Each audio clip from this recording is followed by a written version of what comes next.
Hey yo yo yo, salut les turfeuses, salut les turfeurs, bienvenue pour un nouveau pronostic de Benoît Requin. Ok, on place au pronostic du quintet du dimanche 3 novembre direction Deauville pour le prix du pays de Bray, Blas, 1900 mètres, 15 partants car le 13 et non partant en réunion 1, course 3, indice de confiance 1 sur 5. Petit retour sur le quintet de ce vendredi. Dans mon pronostic, je vous ai donné le tiercé dans l'ordre en 5 chevaux. Et cette vidéo, j'attends avant l'arrivée du quintet de ce samedi et je reviendrai dessus demain. Ok, c'est parti, on commence le pronostic et on commence avec le numéro 1, Stangli. On n'écoute personne, on n'aura pas les commentaires de l'entraîneur. En même temps, l'entraîneur, c'est qui? C'est André Fabre. Il y a pas mal d'entraîneurs qui sont pas là. D'ailleurs, André Fabre, il en présente 3, donc déjà, ça fait 3 chevaux au moins. Après, t'as Alessandro Bocci, t'as Johan Bonnefoy. Ils sont tous partis. C'était bateau Atlantique, Captain Ian Barbro et compagnie. Enfin bref, ce numéro 1 me plaît beaucoup, j'y crois. Moi, je l'ai mis 6ème. On passe au numéro 2, See the Dream, et on écoute Antoine de Watrigan. Écoutez, si The Dream avait un engagement dans la liste du jour, mais j'ai privilégié cette distance. Alors certes, elle va découvrir les 1900 mètres, mais les 1400 auraient été un peu courts. On a toujours pensé le rallonger et on va l'attester dans ce handicap. Il faudra porter le poids, mais si elle est bien prise à cette valeur, porter cette charge ne lui posera pas de problème. J'espère la voir très bien courir. Eh bien, merci Antoine de Watrigan pour ce commentaire, disons-le, très complet. En tout cas, ce numéro 2 me plaît encore plus. Lui, j'y crois dur comme fer et je l'ai carrément mis à 4ème. On enchaîne avec le numéro 3, c'est Darling Darling, et on écoute Madame Manon Scandella Lacaille. Écoutez, Darling n'a pas eu un déroulement de course à son avantage dernièrement, mais cela m'a permis de la découvrir en compétition, car cela ne faisait pas longtemps qu'elle était sous ma responsabilité. Ici, on descend de catégorie et on va la juger face à une telle opposition. De plus, elle va s'essayer sur cette surface et sa performance nous guidera pour la suite. Avant le coup, une place me satisferait. Eh bien, merci Madame Manon Scandella Lacaille. Votre commentaire lui aussi était très enrichissant. En tout cas, ce numéro 3, c'est celui qui m'embête le plus. Il me plaît, mais il a fallu faire un dur choix, et ce numéro 3, c'est lui mon gros regret. C'est lui mon cheval de complément en cas de non partant. Attention, possible cassage en vue. On passe au numéro 4. Le 4, c'est Khalad Bolg. Il a un drôle de blaze. Khalad Bolg, et on n'aura pas les commentaires de l'entraîneur. C'est Johan Bonnefoy. On l'a dit tout à l'heure, il est parti pêcher avec ses amis, amusez-vous bien. Bref, ce numéro 4, lui, je ne l'ai pas retenu, tout simplement. J'en ai préféré d'autres. On passe au numéro 5, Dazzling Jewel, et on écoute Henri-Alex Pantal. Écoutez, Dazzling Jewel m'a un peu déçu dernièrement à Chantilly, donc là on retente à ce niveau en espérant la voir se racheter, mais physiquement elle est bien, hein. Oui, ok, merci Henri Alex Pantal. Donc là il retente sa chance, on va voir comment ça va se goupiller. Ah, il me fait peur, mais vraiment peur, j'ai peur qu'il... Ah là là, pas facile ce quintet, hein. Vraiment, ils sont nombreux à pouvoir espérer terminer dans la bonne combinaison, et ce numéro 5 c'est un regret, c'est mon deuxième cheval de complément en cas de non partant.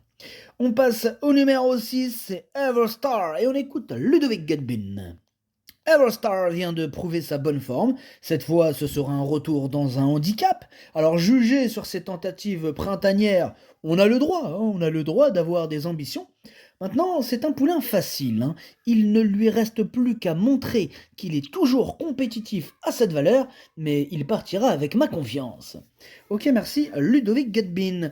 Ouais, bon, là, ça va être une question de feeling avec ce numéro 6. Pour ma part, je l'ai pas retenu, mais il me fait peur. C'est lui le chef et le capitaine de ma petite liste des possibles casseurs de tickets repérés. Attention. On enchaîne avec le numéro 7, Mon Flamand, et on n'aura pas les commentaires de l'entraîneur, c'est Alessandro Botti qui est parti pêcher avec ses amis, amusez-vous bien. Bref, ce numéro 7 me plaît beaucoup, lui je l'ai gardé, je l'ai mis 5ème. On passe au numéro 8, Hungry Heart, et on écoute Maurizio Delcher Sanchez. Hungry Heart, il avait bien couru cet été sur la piste en sable fibré de Deauville, et c'est pour cette raison que nous avons cherché une course similaire. La distance est plus longue, mais il est capable de tenir plus que le mile. Il n'a pas beaucoup de marge, mais il a à sa valeur et il peut bien courir. Ok, merci Maurizio Delcher Sanchez. Intéressant ce qu'il vient de nous dire. Effectivement, la PSF, ça lui a déjà réussi. Là, il se retrouve encore sur PSF. Ce numéro 8 peut faire mal. Moi, je l'ai gardé, mais en toute fin de combinaison. On passe au numéro 9, Forever Given, et on écoute Philippe Decouze.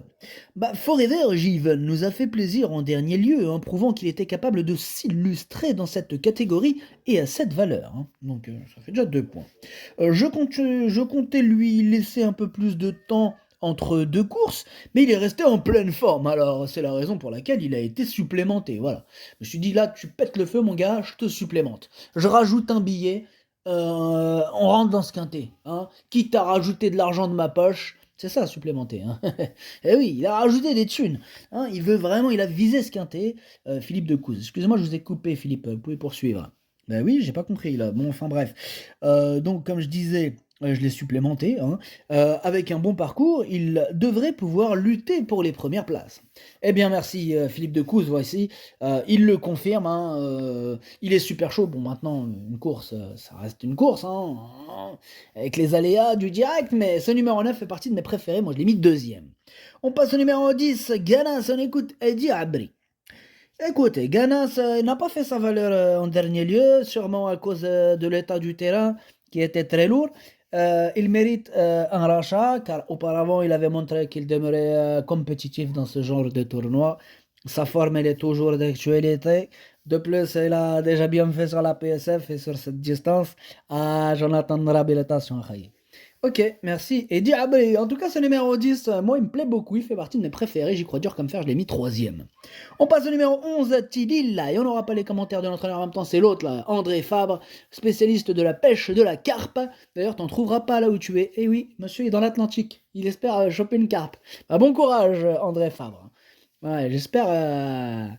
Bonne chance, tout simplement. Bonne chance, André Fabre. En tout cas, ce numéro 11, c'est tout simplement. Lui, mon préféré, c'est lui que j'ai décidé d'installer en tête. On passe donc au numéro 12, Monsieur Kodiak. Et on n'aura toujours pas les commentaires de l'entraîneur, toujours le même, André Fabre, à la recherche de la carpe dorée. Amuse-toi bien. Bref, c'est numéro 12. Lui, je l'ai pas retenu. Par contre, il est à l'arrière de ma petite liste des possibles troubles faits. On passe au numéro 13 et on n'aura pas les commentaires de l'entraîneur. Enfin bref, quelle belle partie de pêche aujourd'hui. Ce numéro 13, pour ma part, je ne l'ai pas retenu. On passe donc au numéro 14, Clash Royal. Et on écoute Nicolas Clément.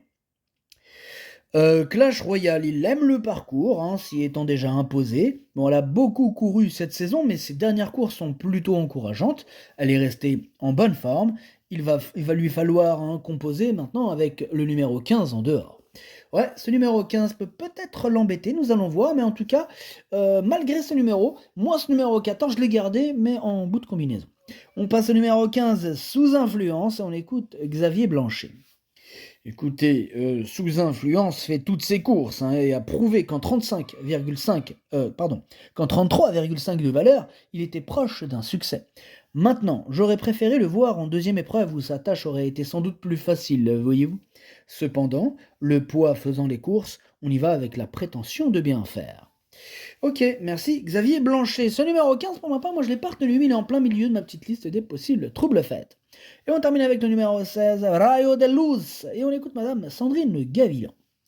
Écoutez, Rayo de Luz n'a pas bénéficié d'un bon parcours lors de sa dernière tentative, étant obligé de voyager en épaisseur. Il ne faut donc pas la condamner, et elle a déjà bien fait sur la piste en sable fibré.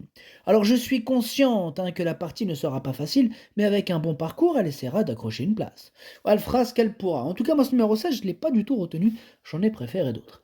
Le pronostic, ça donne 11, 9, 10, 2, 7, As, 14, 8. Merci d'avoir suivi cette vidéo. N'hésitez pas à mettre un pouce bleu si la vidéo vous a plu. Pour accéder à tous mes tickets pour la course du Quintet, rendez-vous directement en description de la vidéo. À jouer avec modération. Bonne chance. Chopez-le moi. Ciao.